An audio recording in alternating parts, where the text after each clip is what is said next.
Okay, so I think I'm recording, and I'm gonna try this time just to get the sound right, to actually use the microphone, and I'll see if you can hear me a little bit better. But I'll just adjust the sound. Just a second, and I am recording. I keep snapping my fingers. It's like I'm gonna do do do do do do do do do do do do do. It sounds okay. Anyway, it's not that important. It was just for you, Tanya. You're such a beautiful woman, and I love following all your news updates on Facebook. So shout out to you. Let's see. Yeah, I think the sound is pretty decent. I hope it is. I'll check it out later. So here we go. Happy Sunday, everybody, and welcome to AT&T. And it all ties together. So AT&T doesn't sound that great. But I like it all ties together because I'm thinking of using a new tie for every episode. So today's subject is gonna be, I'm taking off the headphones and just trusting that everything will work and that you can hear me. So today's subject is a subject that is not suitable for children because it deals with child sexual abuse, human trafficking, and the trafficking of children, and its gruesome beginnings. So I will just get this page up so that we can get started. So I like to backtrack, and I don't really know why, but it feels like it's good to have a historical perspective to the times that we are living in, because, as we all know, history just keeps repeating. And they say that there is nothing new under the sun.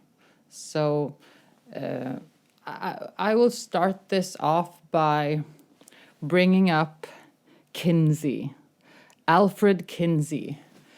He wrote a book, he wrote a book in 1948 called Sexual Behaviors in the Human Male.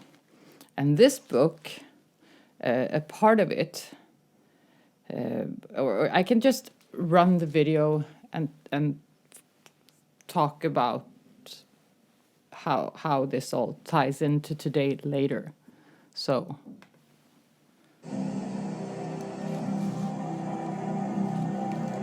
in 1948, a book was published that sparked the sexual revolution. Unnoticed within it were the details of the sexual abuse of several hundred children.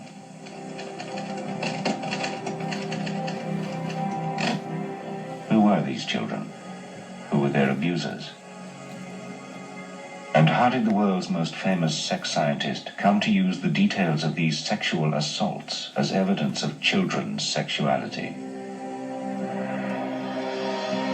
So I would highly recommend you to watch this documentary, even though it will make you cringe. And if this news doesn't bother you, then that bothers me, because this should upset you.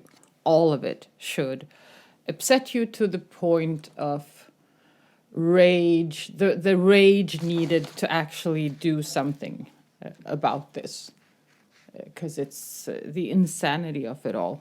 So anyway, Kinsey's Pedophiles. So Kinsey wrote this book, which he gave to the world in 1948, where he references pedophiles abusing children as evidence of children's sexuality. And this in turn lays the grounds for the sexual revolution and a lot of other nasty, nasty shit. He had a pedophile, Rex King, who worked for the United States government as a land developer, document in detail how he abused children. And it's horrifying, and actually a lot of academics, they still defend Alfred Kinsey, which is like, it blows your mind really to get into it. So today I'm gonna focus on the Clintons, Haiti, and some other stuff. But before I do that, I would like to mention for all of you who are still not awake to the fact, like, because I actually had a friend tell me, like, yeah, well, pedophiles have been around forever. And I was like, yeah, they have, for sure. So they're not progressive. Like they want to say that they're so like, oh, this is so new and it's a new world and a new age. But actually, they're really regressive, because like yeah, pedophilia has been around for ages, and so has slavery and human sacrifice and yeah, a lot of other bullshit that in no way justifies that it should be able to just operate freely in a modern society with access and availability to everything on the internet and their lovely bitcoins. And I hope I follow this guy. He's great. I can't remember his name, but I'll get it later. As I'm sort of getting into the history of it all, I think I should keep doing that. So I don't plan this that much. It's not in the sense that I don't look for information and try to keep tabs on reality, but then when I film this, I end up like, yeah, I just take it on a whim, and I do not want to cut this. So, and I still don't want to waste your time with just wabbling away. But I could, if I wanted to, talk about Boys Town, or like all the Catholic churches' child abuse, or Isaac Cappy's kill switch, or Comet Ping Pong and James Alefantis and all of that, or Kill Rooms, or Call Me Skippy, which is, oh God, like I wish I didn't have to know everything that I do know, but my line of thinking is this: the children who are being abused really need us. Like, you imagine the Me Too movement. Jesus, I want to throw a shleka, which is like in Arabic, it's like the flip-flop on the feminists today, because the way I see it, like they've basically lost their minds, most of them, waving rainbow flags everywhere.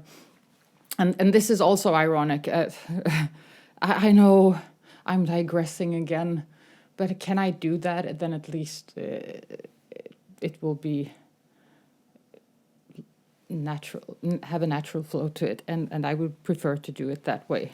So the rainbow flags.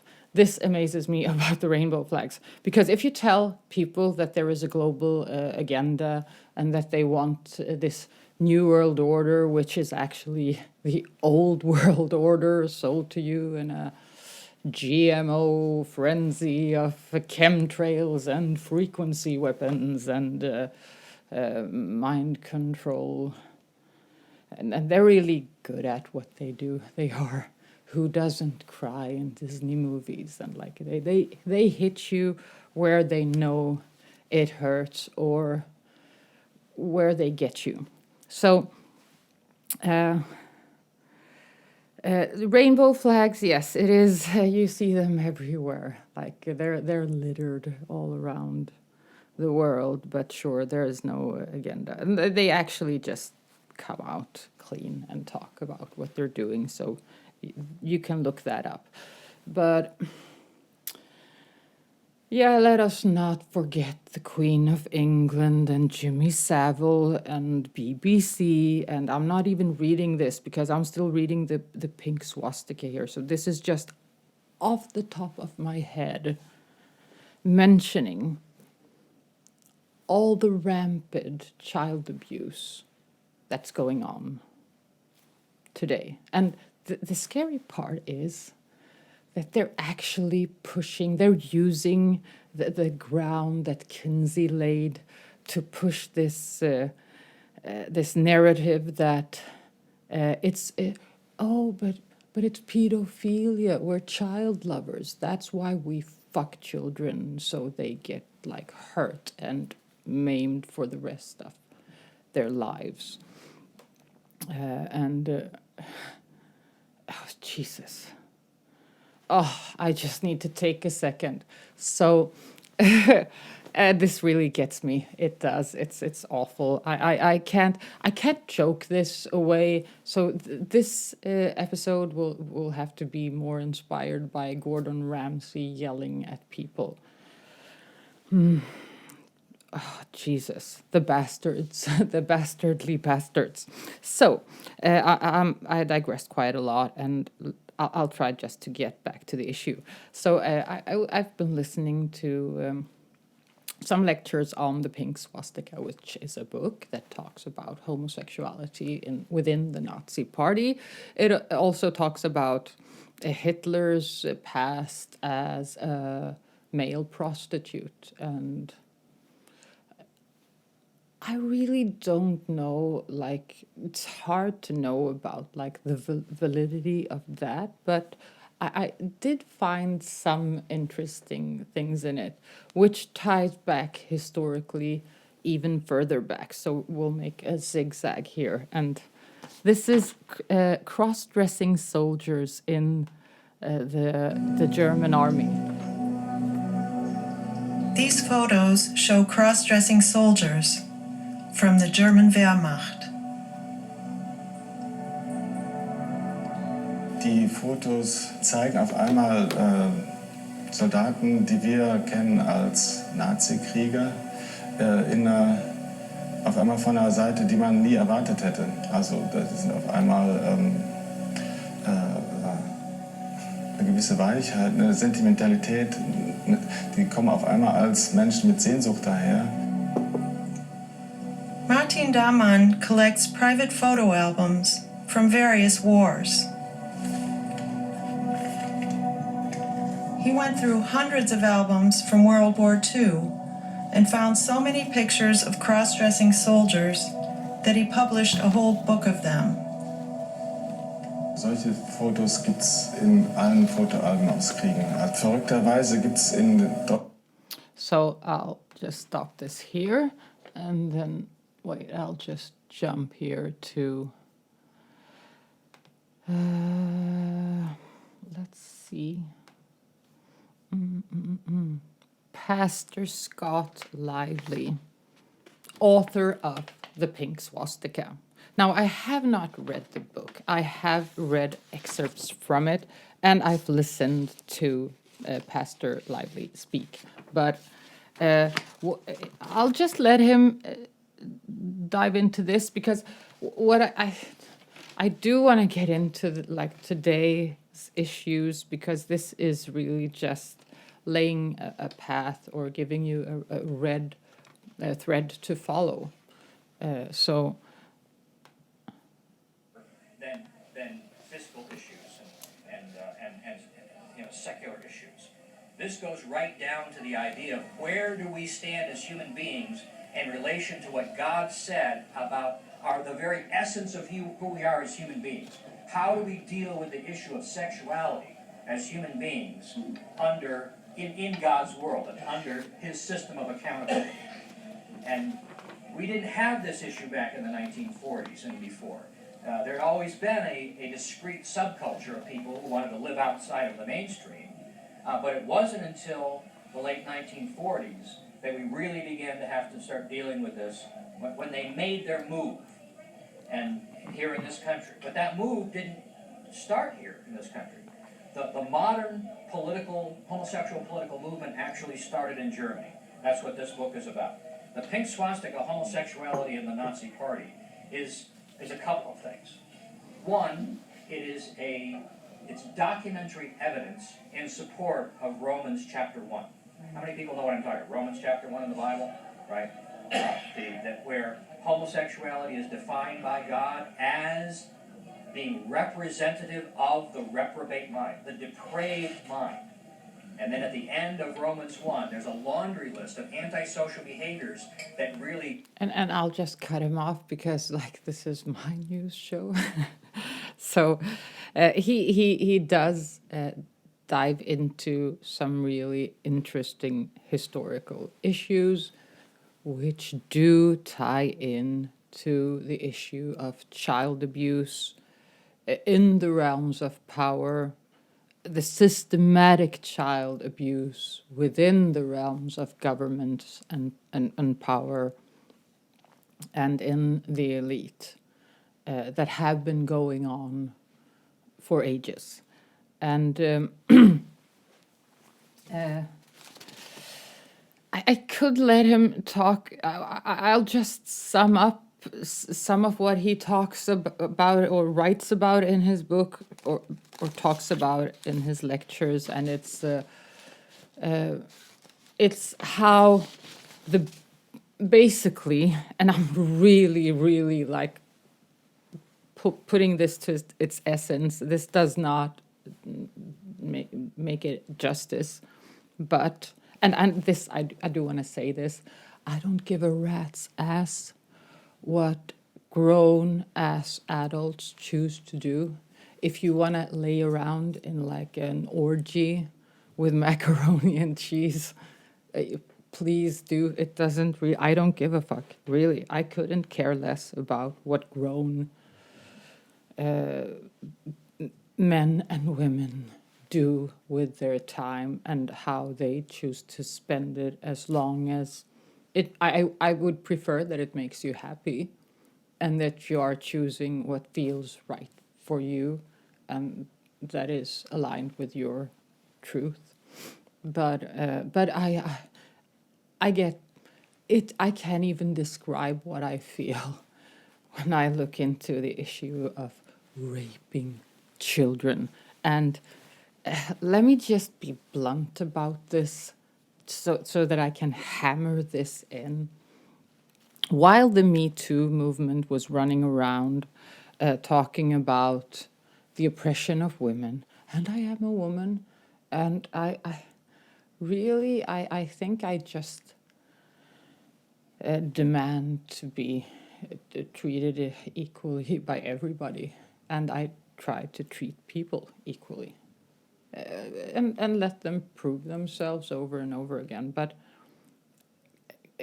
like Me Too, the Me Too movement was raging about women being used as having to have sex with dirty old men to be in show business. And it was like this Hollywood push, which they pushed really conveniently to cover like the whole Pandora's box with all the information from WikiLeaks. And I really don't, like, I have this gut feeling I don't trust WikiLeaks. Like, for me, it seems like information that they plant because of an agenda.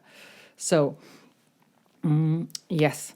Well, these feminists, which I find this repulsive, actually, they're awfully quiet about the pedophilia, because they're like out there like with their rainbow flags. Oh, it's all love. It's all love. I'm like, really? Is it? Is it love to fuck babies? Like, I don't think so. And and these fucking bastards, these bastardly cunts of human. I wouldn't even want to call them human. It's like, I think you basically have to. I don't want. I don't want to be labeled in with these people. I do not. No, fuck no. You're. If you ask me, you're subhuman. If you fuck children, you rape them, and then like they pretend that the children can consent. Like, really? So why not give them a driver's license and a line of cocaine, you fucking bastards? And I don't even want to think about that. Let's like just, Jesus. I even lost my train of thought because I got so upset. My point was that I think that the feminists should really like be raging about this. I am raging about this. I'm a woman. I have children. This is awful. Really terrible. And it's happening today on a massive scale. That is, it's mind-boggling. And with the Bitcoin and the internet and like the way it's a market, it's that surpasses your imagination. And for all of you who say like, well, fucking kids is natural. Yeah, well, walruses are pedophile cunts, and I don't care what's natural. I'm saying that it violates every basic human fiber in my soul, like, and being and body, and it's, I do not. If humanity just accepts child rapers as like they start calling that a sexual preference, then I'm out of here. I'm moving out of the woods again. Like, fuck that. And like I'll be like barricading and shit. So back to what I wanted to talk about. And it isn't Boys Town. And you should really look into that too. But there is so much information. And I want to dive into Haiti because it's a relatively recent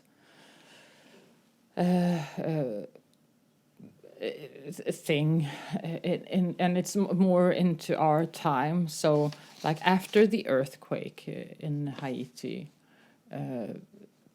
child trafficking was rampant. It was just to like give you a picture. Boca Chica is a resort town on the southern coast of the Dominican Republic. Thousands of tourists come each year for its heavenly beaches. Some come in search of sex. Many of the prostitutes who sell their bodies here are minors, and increasingly they're Haitian. After the January earthquake in Haiti, a growing number of young women who lost everything in their homeland began seeking a future here. So many have come in recent months that some young Dominican prostitutes told the Nuevo Herald that their Haitian competitors will soon outnumber them. On these mean streets, hunger made Maria sell her body. She is 12.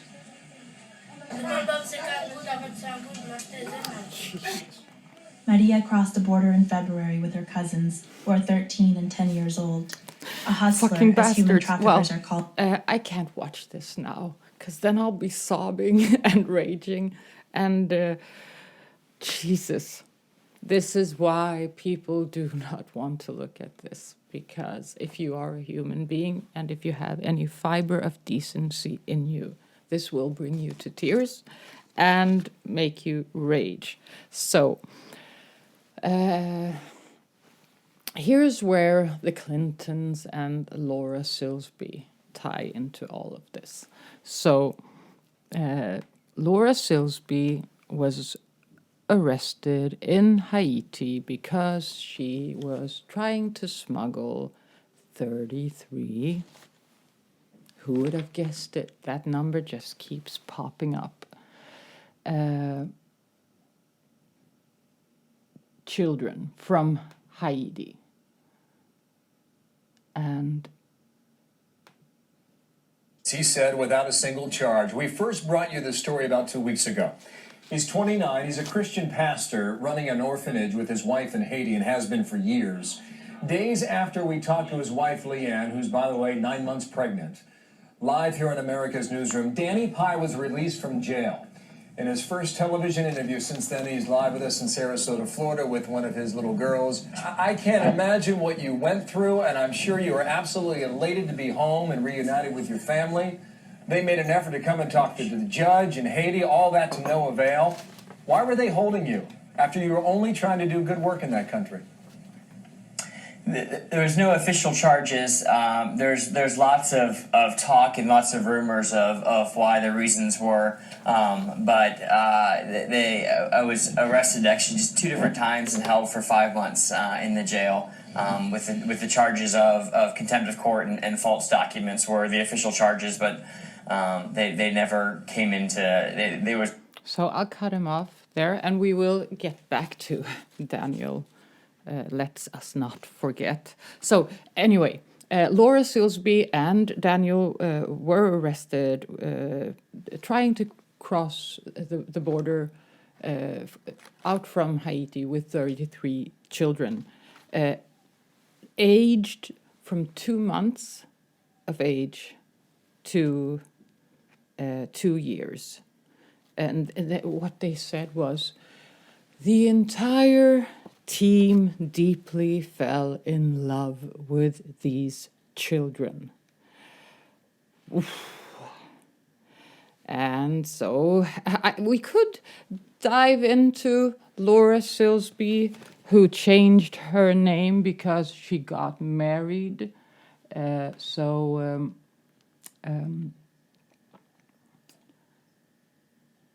not sure if, yeah. So here we go, because Laura Silsby, the Clinton Silsby scandal, Laura Gaylor, aka Laura Silsby, VP of Marketing at Alert Sense Amber Alert, the very same Laura Silsby that was arrested in Haiti, trafficking 33 children, and Daniel Pye was arrested, one of the many arrested in Haiti. Daniel Pye was later, which makes the interview that you just saw sickening. This like really will turn your stomach. So Daniel Pye. But those are the accusations. So what did the judge come around to? Pretty much wrote their names in a small message to me. Well, the prayers worked. How's your wife doing? Yeah. Has she given birth? She's doing great. She did. She gave birth to our son yesterday afternoon, Joseph Daniel, healthy, beautiful baby boy. Yesterday afternoon, successful childbirth. So. That's great. Well, Ryan has a sibling to play with now. Tell Ryan hello, will you? Okay. And best to you, Danny, for your time today, and give our best to Leanne. Congratulations. Welcome home. It's nice to see you healthy. Thanks. Great. And here we go. 6, a former Liberty Hill High School educator is accused of sexually assaulting at least 4 children in an orphanage he ran in Haiti. The Department of Justice says the abuse happened between 2008 and 2011 when Daniel Pye would fly back and forth to that country. KXAN's Lauren Kravitz has more on the investigation. She also spoke to a Liberty Hill woman who knew Pye. I feel sick to my stomach when you told me that. Learning that her former neighbor, 35-year-old Daniel Pye, is accused of sexually abusing children. This is his public Facebook profile. Scary. This woman doesn't want to show her face, but she says her son would go over to Pye. So, man charged with sexually abusing children in Haiti orphanage. Is this the same Daniel Pye that was arrested with Laura Silsby, who changed her name to Laura Gaylor, and is, I think, I have not been able to verify this completely yet, but I will look into it just out of curiosity. But she now works with the Red Cross, according to some sources that I've read, but I'm not done with that, so I can't verify that. But all of this is like actually right out in the open. Jesus, yes, I try to keep this like half an hour long, which seems like a reasonable time frame, but I do not want to miss out on anything important. And So I was actually, there we go. I just want to give a big shout out to what's this guy called? Surviving Life. I really, really like his streams. They're great. And he's like encouraging people to be more active in combating the insane idea that raping children could ever be considered a sexual preference in any other society than a batshit crazy, psycho, satanistic, devilish hellhole of a society. And he has so many good streams, like Surviving Life, Children Sold in Gambia. I was listening to him because this is nations have become and how at risk their children are. Let's get into the news.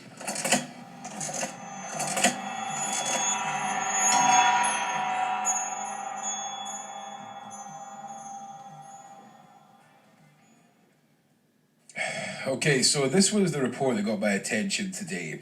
6 sales inside Pedo Paradise, the Gambia, where sex beasts are buying African children and toddlers to rape. Now, sadly, this is not a new story with regards to the Gambia. This is just all coming out now, once again, as history usually does tend to repeat itself in these scenarios. So I'm just going to go through this with you, and then we're going to have a look at some previous reports that kind of put the paedophile sexual tourism industry into light for you. Let's have a look. Tragic. Gambian children are being sold to British paedophiles for as little as £2 a time by their desperate parents, Sun Online can reveal. Huge numbers of predators are taking advantage of lax laws in the poverty-stricken African country to embark on sick child abuse holidays where they openly target little boys and girls. Now, you're talking about a country where I think it's 60% of the population are living way below the poverty line. We're talking about African poverty lines here. So, I would like, I'll there. I stopped him with a nicer facial expression because I like your show. So the point being is that in no way is this just something that's going on in Gambia or in Thailand or in like any poor country.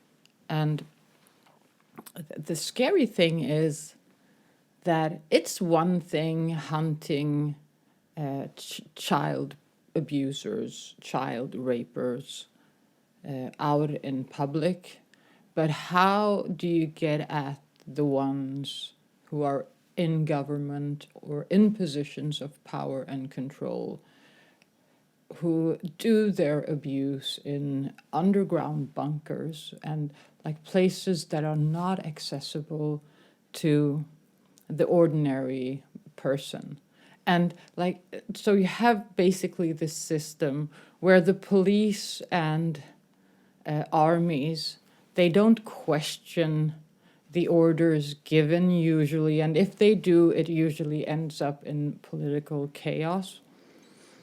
And run by these really dubious, like run by these psychopaths. Like you can't really call them human. They don't give a shit. If you're raping babies and killing babies, you don't really have a heart or an emotional or moral compass anyway. So why would you trust them to solve the situation for you?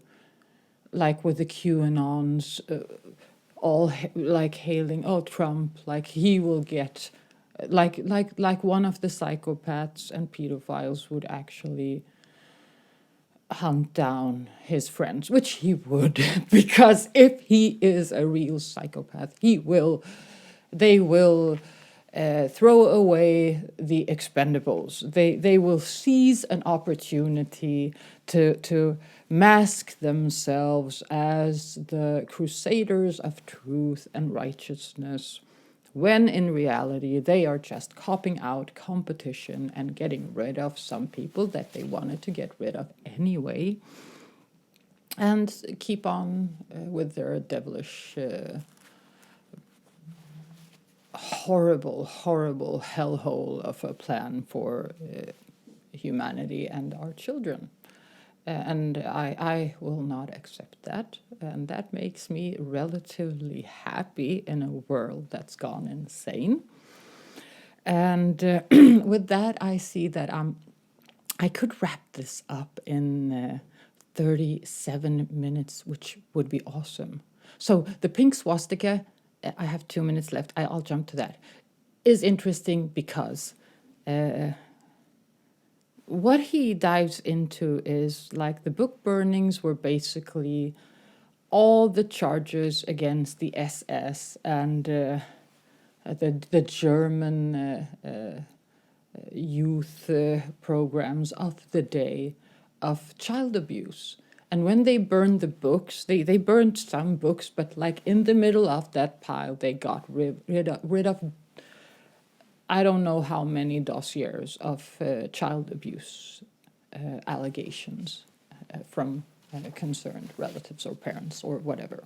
So I would urge you all to listen to it, and I will be sharing the links to everything I talked about down below, and also some articles, or I could just like copy and paste some of them and reference where I got them from. And this is it for today. Thank you so much, and I'll see you next Sunday if you want. Take care out there, and thank you for tuning in. And I'm actually checking it because it's 51 and the seconds, like, they take forever. But I do want it to hit 37 because I like 3s and 7s. And there we go. Take care.